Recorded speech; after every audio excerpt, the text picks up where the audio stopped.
love my girls, and I know that when I'm in the nursing home, they'll be the ones to come and pluck my chin hairs. Because he is now since married and gone off with his wife and her people. And that's what boys do. They cling to their wife. That's biblical. He said to me, Mom, she is now my immediate family. You are my extended. That's what he said to me right before they got married. And he said, Mom, that's biblical.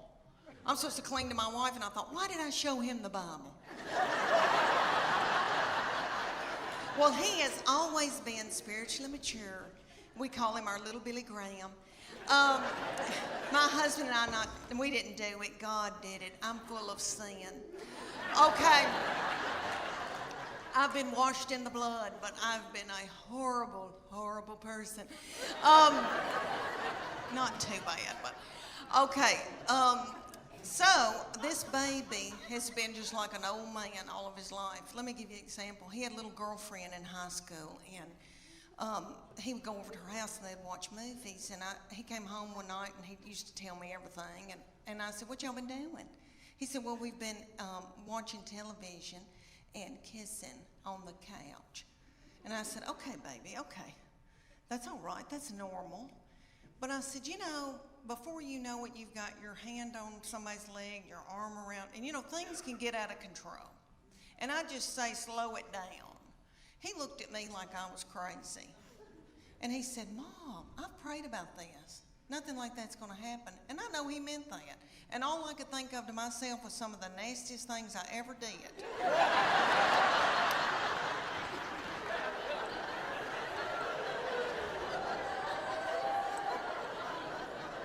Was at the Adams United Methodist Youth Fellowship on a hayride. I don't know what it was about hay that set me on fire. I wish it did now. Because I could get a new purse out of that.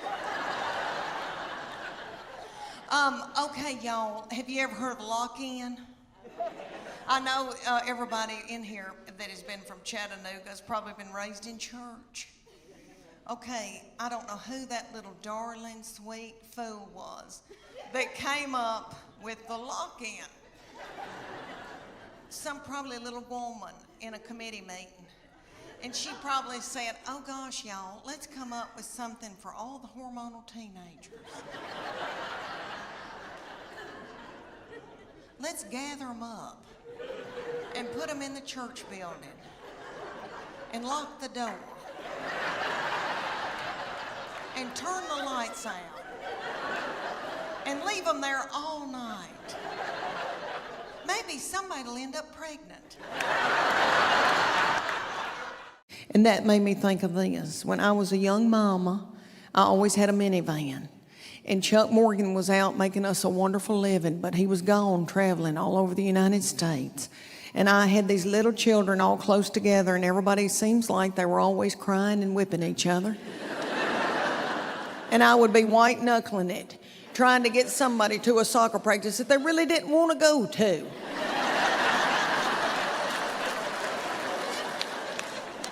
And everybody would be crying and yelling, and that sensitive baby, that middle one, would ask me deep, deep questions all the time. For example, questions about the solar system.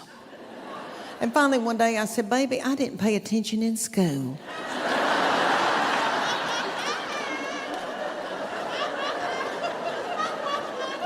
Is there anything you'd like to know about Young and the Restless?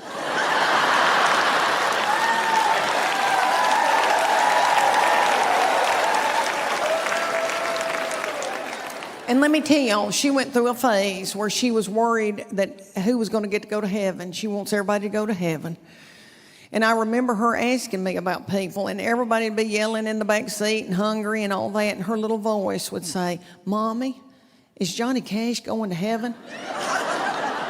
I remember that day, and I remember what I said. I said, yeah. Yes, Johnny Cash is going to heaven. He and June have been spreading the gospel with Billy Graham all over the United States. Yes, he'll be in heaven. Okay, and I got to thinking about this when I was and all this was in my mind, I've got a daughter-in-law we are in love with her, and she is so smart and such a good mama, and I watch her talk to my grandbabies, and she makes sense. And it's just made me look back. And I think I said some crazy mess. But I was tired. So she was worried about who was going to heaven, and she asked me about J-Lo.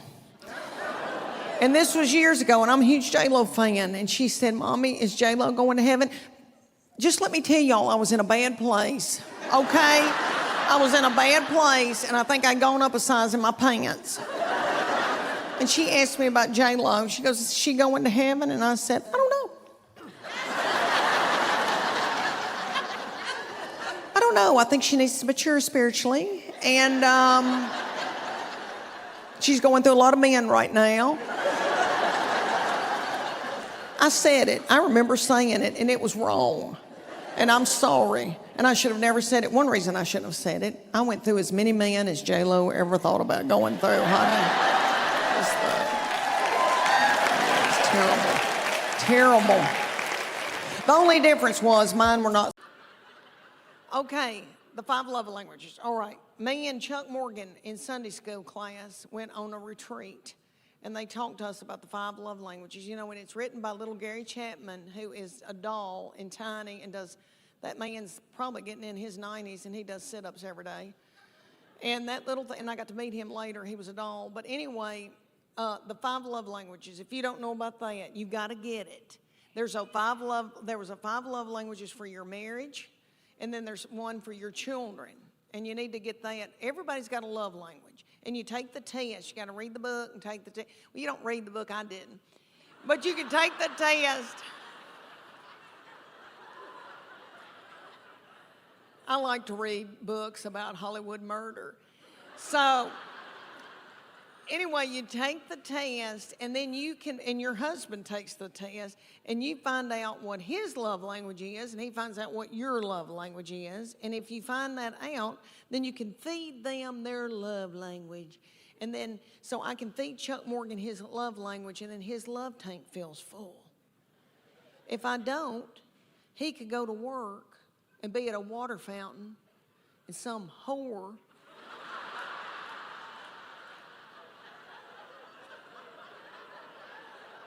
comes up to him and starts feeding him his love language, and then he feels a tingle,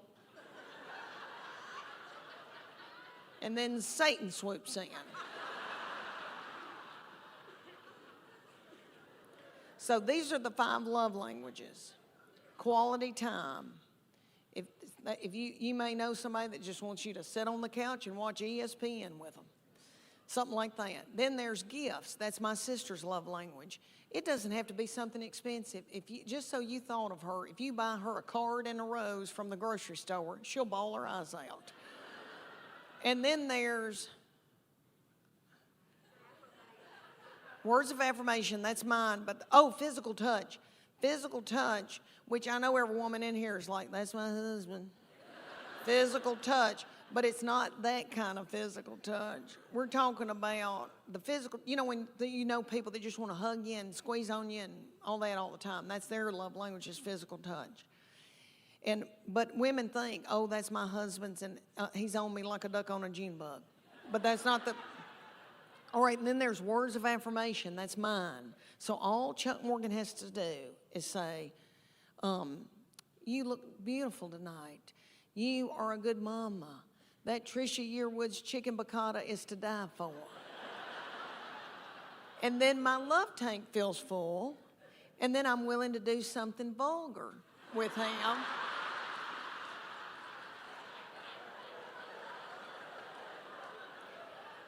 And then he gives me money to get my hair highlighted.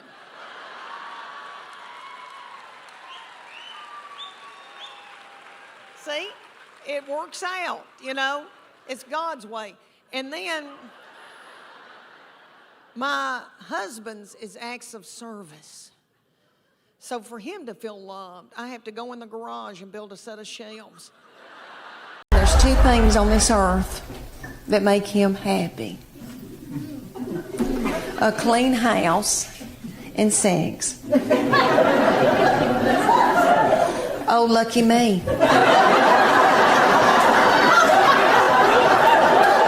He said, well, if you don't start taking care of my needs, I guess I'm going to have to get a girlfriend. I said, oh, dear Lord, say it's not so.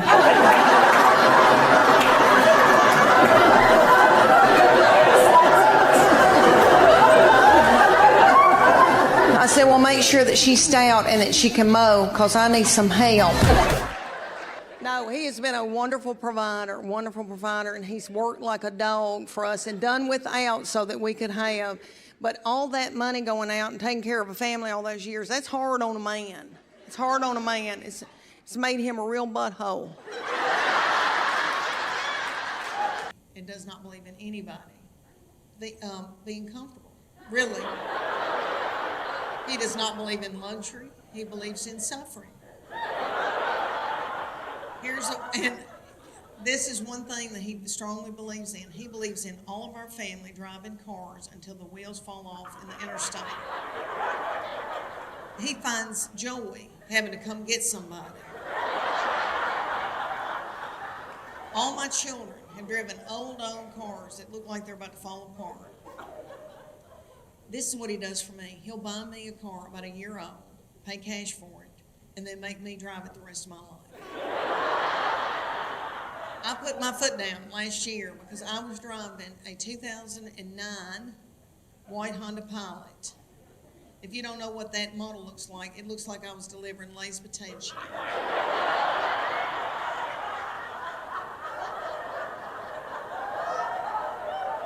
And I never felt pretty in it. I really did. It had over 235,000 miles on it. And the lights started flashing in it saying, "Get out, Leanne. Get out."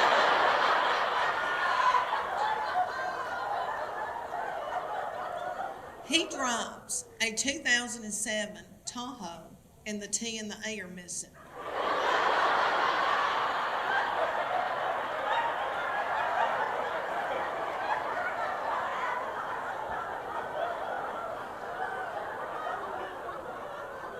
And if I was home tomorrow, we would be pulling up in that big Tahoe to the Baptist church in the doorway. And when church is over, my husband wants out of there and doesn't want to talk to anybody. And see, that's my time to fellowship. And he drives that big old Tahoe up to the front door of the Baptist church and goes,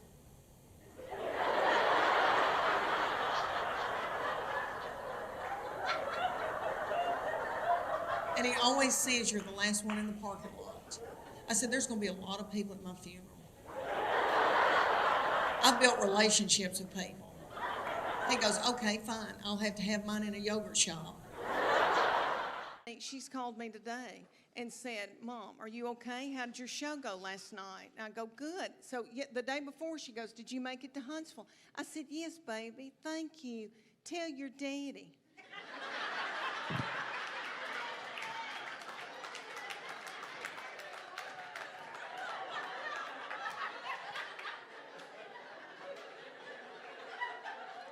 Curtis, he was so in love with me, honey. Stalked me, bought me presents, did all that. We will be married 29 years. Thank you. Thank you. Thank you. I truly believe that he would not pull me out of a burning vehicle.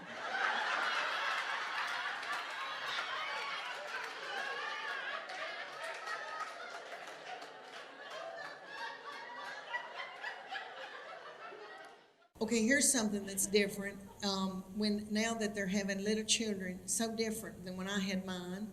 There was a book that I read in and out, and I bet a bunch of y'all that are my age read this one too. What to Expect When You're Expecting. Yeah, it was a hateful book. It was a hateful book, but it was true. And they would say things to you like, "You're going to have a hemorrhoid in the 7th month on the 4th day at 2 o'clock in the afternoon." And you'll be like,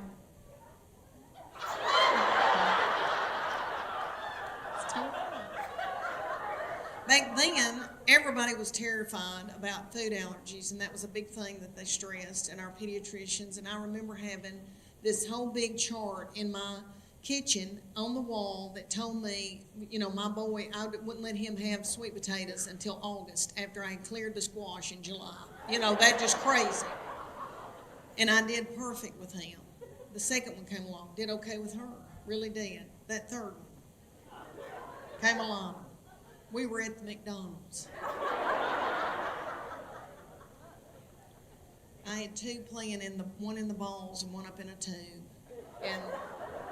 And my baby child did not have any teeth yet. She was in a high chair. And I threw a cheeseburger onto her high chair. And she gummed it down. And a woman came over the intercom and said, "Excuse me, ma'am, but your baby has pooped in the tube."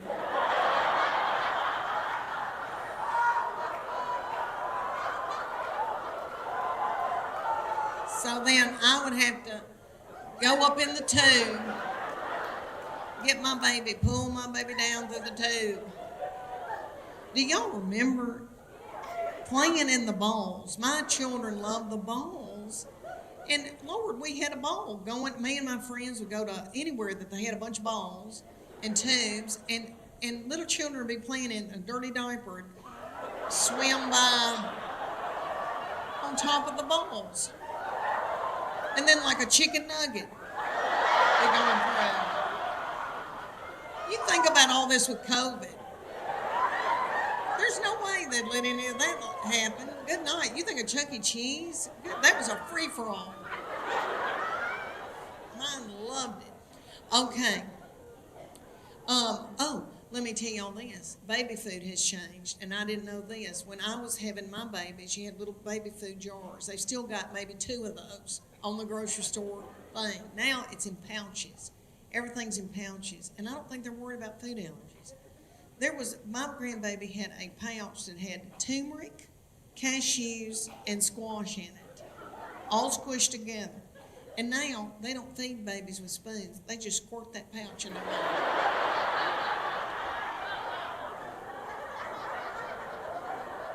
Everything's on the go. They just squirt and go, squirt and go.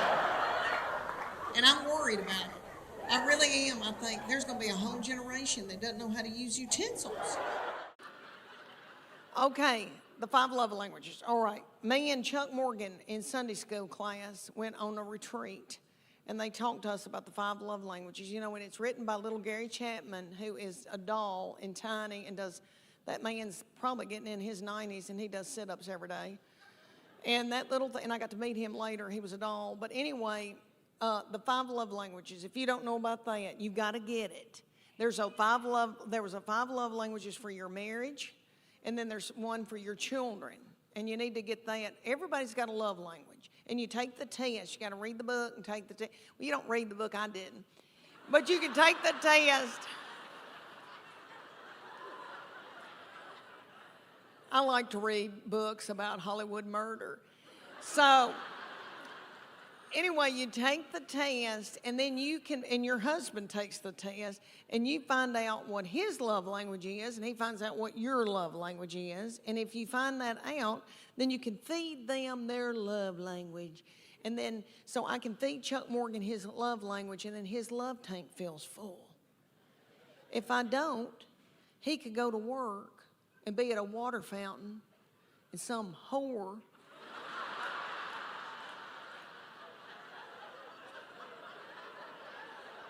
comes up to him and starts feeding him his love language, and then he feels a tingle,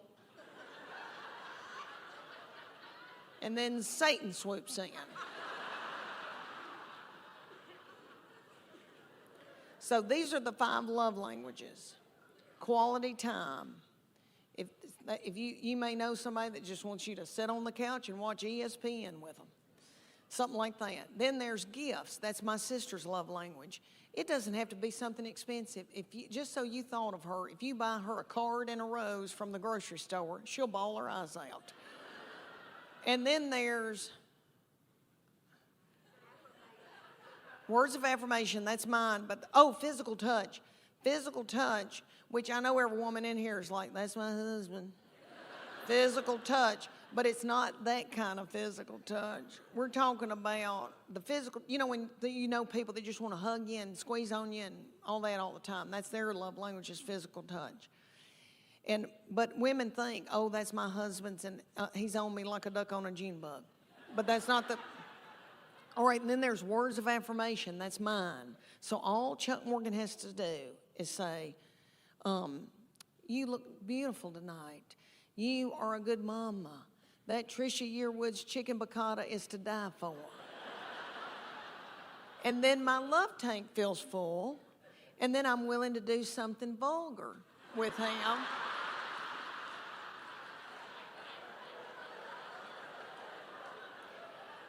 And then he gives me money to get my hair highlighted.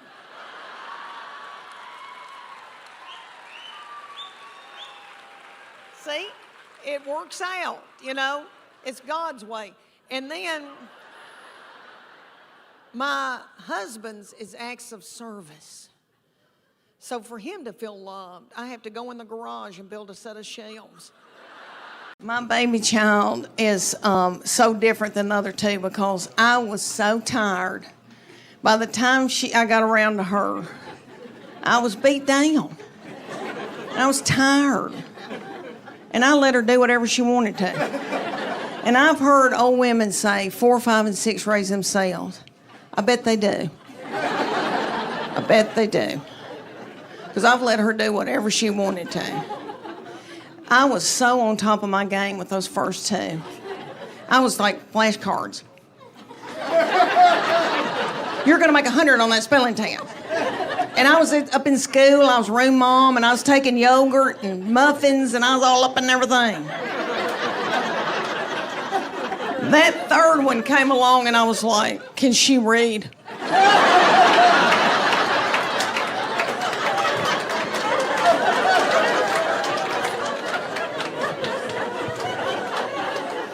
Let me tell y'all that my people are down in Middle Tennessee. I told y'all farming people, and I was raised old-timey Methodist.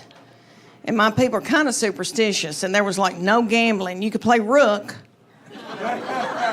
There was no alcohol in our house, never had alcohol until we were trying to get her married off. And she married this hoop-de-doo man that owned part of a winery, and so we all started drinking. Yeah. And my little mama had never had alcohol, and she drank a glass of wine and got out of my car, and she goes, I can't feel my arms. But there was no cussing in my family. They didn't want any ugly language, so I brought that into my marriage, and my husband's people say ugly words. So I said to him, we're not going to have any cussing in this house, and I said to these children, I go, nobody's going to say anything ugly. You can't even say stupid. You can't call anybody stupid. You can't say but. If you do, you're going to be in deep doo-doo. And they listened to me. Those first two did exactly like I told them. Well, that baby came along, and it started out with spell cussing. She'd come in a room and say, what the H?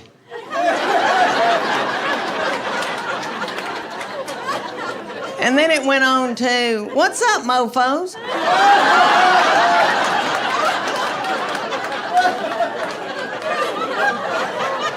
My husband's name is Chuck. She'd go, Chuck, you a-hole.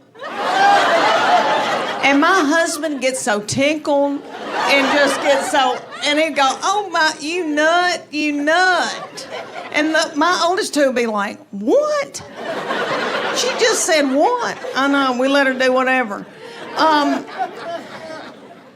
Oh, all right, y'all. Because we are taping this. I'm trying to get in different material, and I'm trying to do new, and I'm out of my mind because I'm in brain fog. So y'all, bear with me. I'm trying to switch it back and forth. Okay, I got to tell y'all that with me and my husband being just me and him, we probably need to go to a retreat and learn how to communicate again. He traveled. He's always had a big job. He's an executive with a big company and stayed gone, and we wanted him to.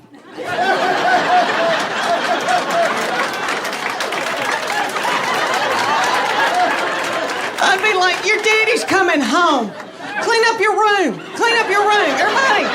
Dude, I mean, we had a ball when he was gone, honey. My husband's smart in math.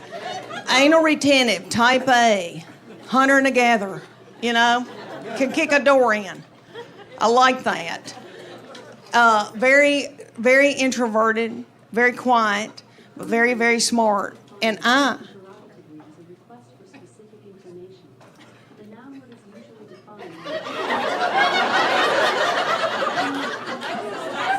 Is that Alexis? Are we boarding a plane? It sounds like we're boarding a plane. Is something taking off? If it is, we need to all wash our hands. What was I saying? Oh, my husband. Okay. So he has always been like he worked for Burger King when he was 14. They gave him a key. So, and he was getting an MBA at UT when I met him, and he's a little bit younger than me, and he'd already been out 4 years, worked, and then went back to get an MBA. I was just finishing up my undergraduate because I'm fun. So it has been a tumultuous, because if y'all saw my purse, y'all be like, her life is out of control. And he is just like that. But anyway, now it's just me and him. And if I could give you young people any advice, I know you hadn't asked me for it, but you need to go on date nights and you need to nurture that. And I know everybody's driving in a car and everybody's fighting and everybody's got something in a crock pot, but you need to do that with your husband, because one day it's just going to be you and him, and you're going to look at him and go, who are you? And what do you want from me? So I try to do fun things, and people say to me all the time, they go, do you let your husband travel with you? And I say, no. The main thing is he's got to keep working. We need health insurance, you know? Everybody's getting their eyebrows waxed. We need to keep this going. We want him to work as long as he can. The other reason is he loves a hotel. You know, men love a hotel. And I gotta work. I gotta put on makeup and get on Spanx. And so I'll take him to a hotel and he gets a glazed look over his eyes. And I find myself doing this. And it doesn't have to be a nice hotel. It could be a Scottish Inn. And there could be a bloody spot on the carpet where there's been a murder. It wouldn't bother him. But anyway, I don't let him do that. So, let me tell y'all, about 2 months after that, I got us tickets in Nashville to go see Hart and Joan Jett. I know, little Joan Jett. It was probably about 100 degrees, and it was outside, and it was hot and sweaty and humid. Little Joan Jett comes out in leather. And let me tell y'all, she's the size of this glass, Joan Jett. But she rocked it, and she has filler, a lot of filler, and it looks good. It looks good. And I've never wanted it until now. And I think, should I get my lips plumped up? Because what happened to my lips? My lips just sucked up into my body. I used to have lips. Anyway, so she came out, she was wonderful, and then Nancy and Sweet Ann and Nancy came out, the sisters, Hart. Ann's the oldest one, you know, the dark-headed one. She came out in a big pair of orthopedic tennis shoes.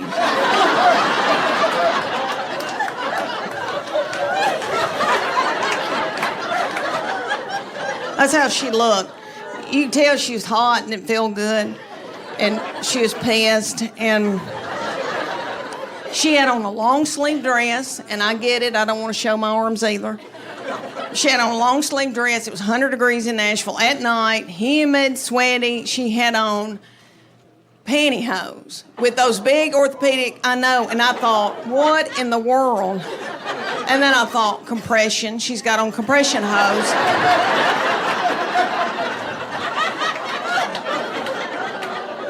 But she sang like a bird. And then Nancy, sweet Nancy's doing okay. You know, Nancy's a little bit younger. She can still jump.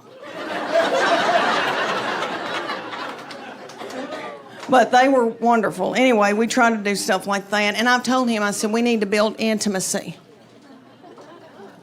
And not your kind of intimacy. Because he, you know, everything just means grabbing my breast. And even if he hasn't spoken to me that day. And I said, I need you to speak to me. And I need you to listen to me. And I need to be able to share with you things. And then the nasty stuff can happen if you listen to me. But he goes, what do you want to tell me? And I said, I got to tell you something's going on with my bladder.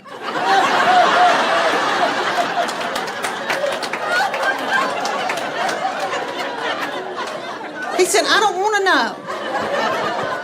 I don't want to know. And I thought, that's odd, because I've had your children. And I went through a lot, you know. I had 3 babies 2 different ways. And that first baby was an emergency C-section, and I remember being in the operating room and scared and young, and my husband looked at me. He was sitting there watching it, and he said, oh, my gosh, they've taken your uterus out and set it on your chest. And I was like... He said, it looks like a Cornish hen. My love language is words of affirmation. Okay, if you have not taken that test, go get you a book called The 5 Love Languages. My husband and I did it at the Methodist Church. When we were just married, we went on a retreat, and we did this. And they have one for your children, and they have one for your spouse. So you read it, you take the test, and everybody has a prominent love language. There's 5 of them. And so you find out what your spouse's love language is. And they find out what your love language is, and you feed each other their love language. And then when you do, their love tank feels full. And if they feed you yours, your love tank feels full.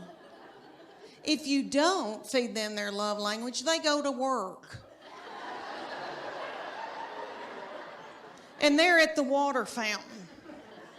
And some whore comes up.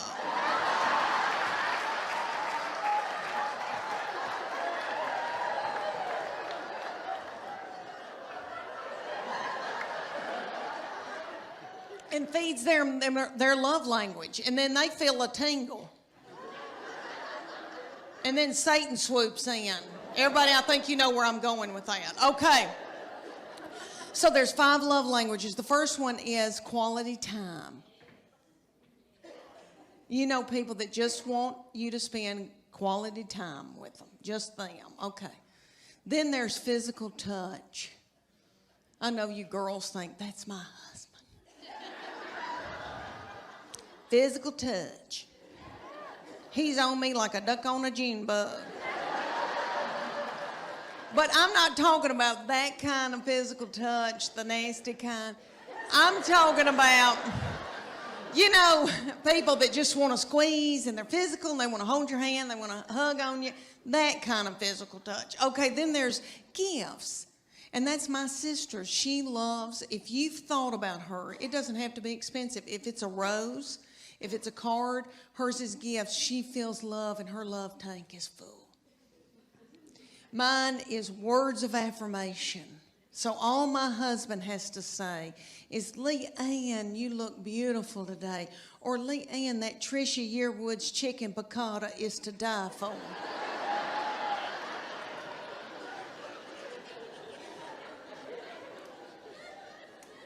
And then I'm willing to do something vulgar with him.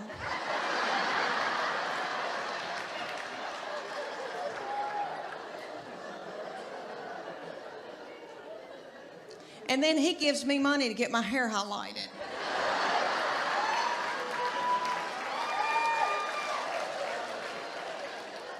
You see how that works? That's really biblical. Okay, and then the 5th one is acts of service. So that's my husband's. So I have to, honest to goodness, I have to go in the garage and build a set of shelves for him to feel love. My husband and I both play sports, and we love sports. And I know y'all are thinking, you sissy thing, you didn't play sports, but I did. I should have cared more. I was worried about my hair, but anyway, we loved it. And we pushed our 4-year-old, our oldest, when he was 4, we made him do T-ball. And I was thinking about it because it's T-ball season right now. And T-ball, if you don't know anything about T-ball season, it's about 110 degrees outside. The games last about 3 hours. It's little children with a, looks like they got a pull-up on under their baseball pants. Nobody ever hits the ball, throws the ball, makes contact with the ball. My boy hated it and laid in a fetal position on his glove the entire season. And every once in a while, he'd pop his little head up and say, water. And my middle child was about 2.5 at the time, and I said, please take your brother bottled water out there to the field. And she was 2.5. She had her crown and her wand and her tutu and her pink prostitute shoes from Walmart on. And she went running out to the field and stopped and got a glazed look over her eyes, pulled her panties to the side, and pooped in the T-ball field.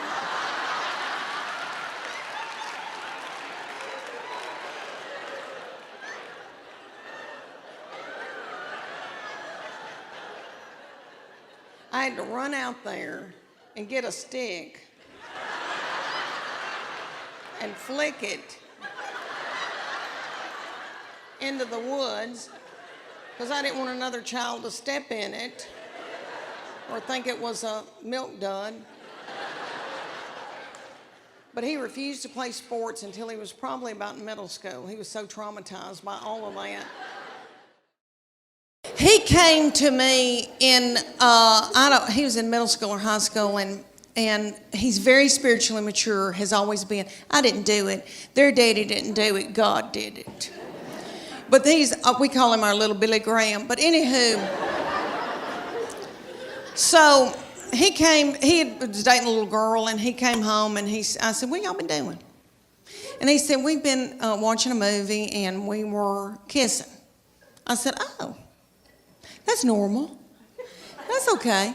But I said, baby, before you know it, one thing can get out of hand. You got your arm around somebody, and then you got your hand on her leg. Things can get out of control. He looked at me like I was crazy.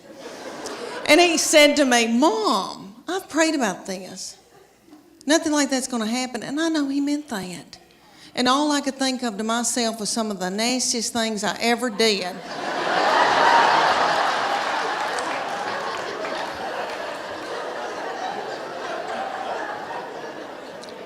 Was at the Adams United Methodist Youth Fellowship.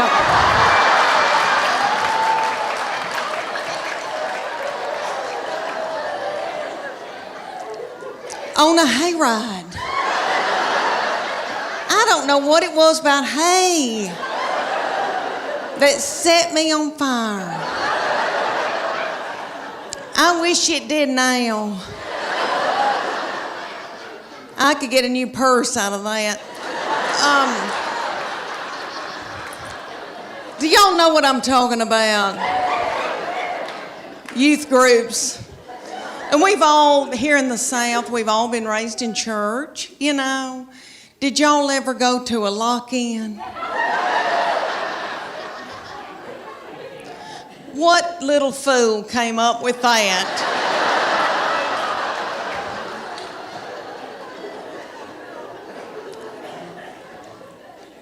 Y'all know that it was some precious little woman maybe, and they were like, they were in a committee meeting, and she was like, oh gosh, y'all, we need to come up for something for all the hormonal teenagers. I know.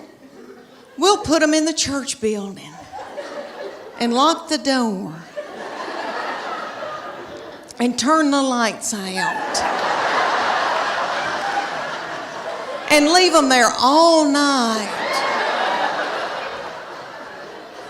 Maybe somebody will end up. I want to talk to y'all about, because I am 51 and going through hormonal changes.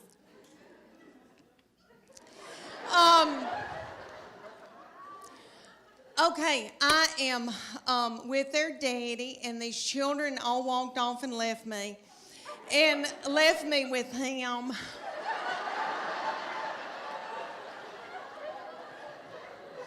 And he's so not fun.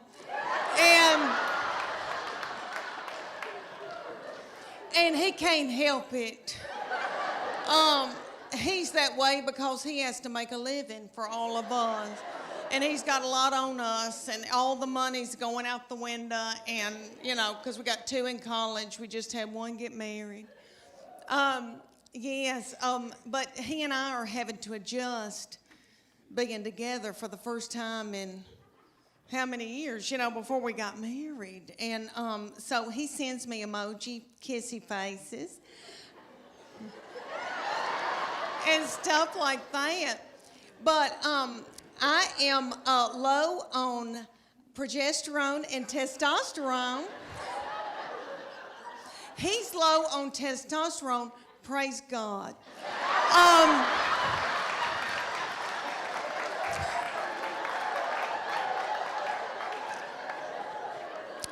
I've got too much estrogen, which evidently makes you hateful and bitter and angry. And so I sweat all night, just like I've done jazzercise in the bed all night. And I wake up, I've got sweat right here in the back of my head. My head just looks like fuzz in the back. And my husband, okay, so I put it on 67, and he says, I can see my breath, and that's a lie. But he's having to wear pajamas for the first time in our marriage, and we've got 2 beagle hounds that we're in love with because his children are gone. And so we've got a big one, and he takes the big beagle and spoons the big beagle at night.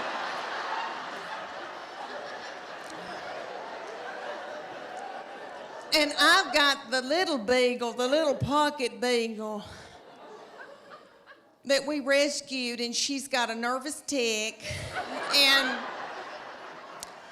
eats our furniture and our fabric like a goat. But anyway, they sleep in the bed with us, and the bed is so nasty.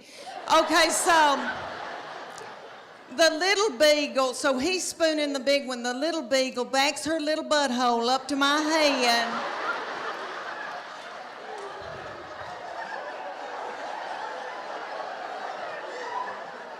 And sleeps up against me all night. I love her. And in the morning, I can hear my husband when he gets up, he's kissing that big beagle, and he's going,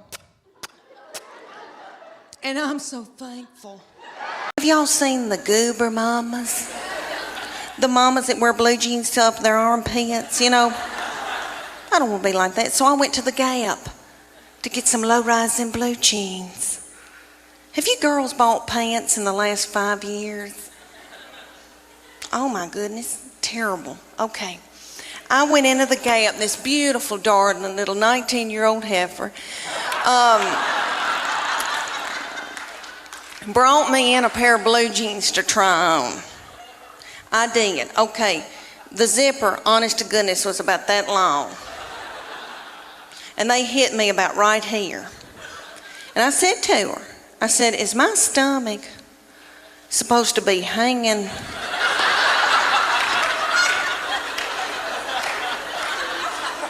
out over my blue jeans? It looks like a small purse. I said, are my panties supposed to be hanging out this far? out of the back of my pants. She said, no, you're supposed to wear a thong.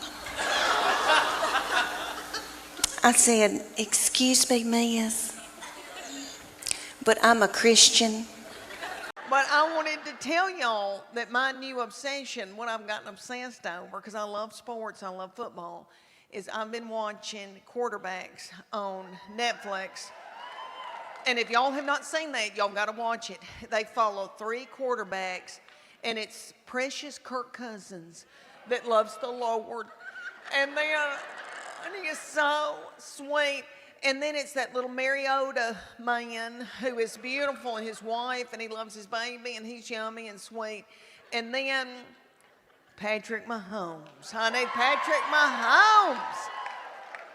And if you watch that, I'm telling y'all, if y'all watch it, y'all will fall in love with that little thing, and you'll be worried to death about him. Okay, he is the age of my children. I could have birthed him, and I feel like I should have. And I would tend to him. I'm worried sick. All right, that little thing. I was in Denver, Colorado, doing a show the night that the Denver Broncos beat the Kansas City Chiefs, and little Patrick Mahomes had the flu and still played, and they had to give that little thing a bag of fluids. And then he went out there and played in that snow. Okay, if you watch him in that quarterbacks thing, oh my Lord. He did something to one of his feet. It was a fracture or a sprain or something. And he kept saying, I'm good, dog. I'm good. I'm good, dog. And they were like, you don't have to play. He was like, I'm good, dog. And that little thing hopped on one foot and played a whole game and threw that ball from up in it and flicked it and did it. And I have never seen anything in my life. I'm worried about him because everybody around him, his family, if y'all not gotten into this, y'all need to do a deep dive into this bunch of yahoos. Honey, you talking about some yahoos. Okay. He's got a brother named Jackson who's a TikTok star.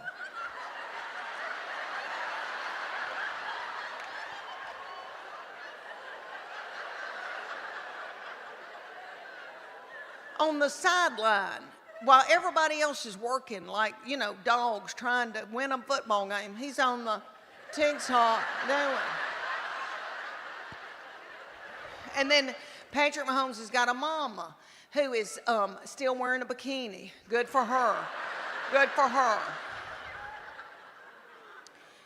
And then he's got a little wife that he met in 8th grade. That little thing's been dating her since 8th grade, and it's really sweet. And in this series on Netflix, he loves her, and he wants to be a good daddy and a good husband, and he loves the Lord. He's got faith. And that little thing's working and doing and in an ice bath, and they're rubbing him down, and everybody's beat on him in every game, and he says, I'm all right, dog, I'm all right. And then his wife,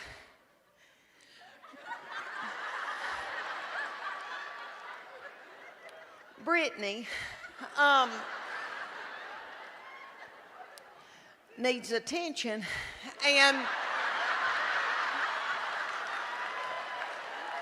but who doesn't? Who doesn't need attention? And if I were a child like she is, and somebody gave me $90 million, I'd act a fool too. You know, I would. I acted a fool when I was her age, and I didn't have 10 cents. All right. And you'll see on this series, like they're working on him, and he's playing with one foot and doing and barely hanging on and holding up everybody around him. And she is wanting to take selfies. And she's like, come over here, take this selfie. And doing that, and he's hopping over, taking a picture.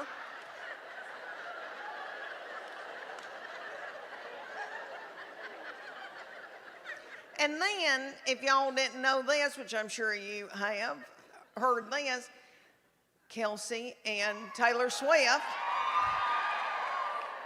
Taylor Swift is running the United States of America.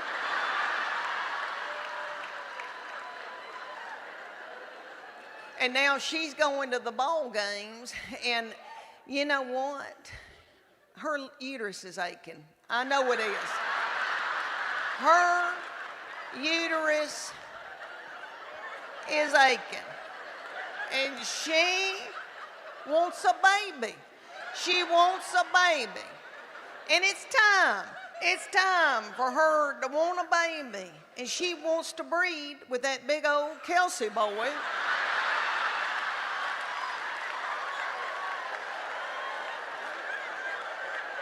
Of course she does. Of course she does. They're both tall. I mean, I could see it. And then little Taylor Swift looks like she's got a sweet spirit. And you can tell that she's worried about little Brittany Mahomes needing attention. So ESPN had them in the box, and you could see Taylor holding her hands and singing with her and dancing with her, and had a look on her face like, I better do this or she's going to burn this thing down.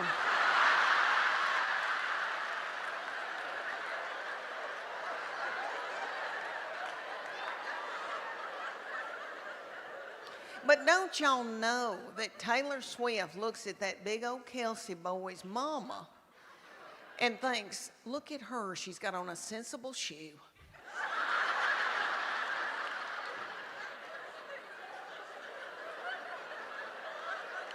She's got on a sensible shoe and a nice jean, a high waist with some stretch. And don't you know that Taylor Swift is thinking, I know that little doll put in a pot roast in the crock pot before she came to this NFL football game so that they would have something to eat when this thing was over. And you know that his mama browned that roast in a skillet with flour.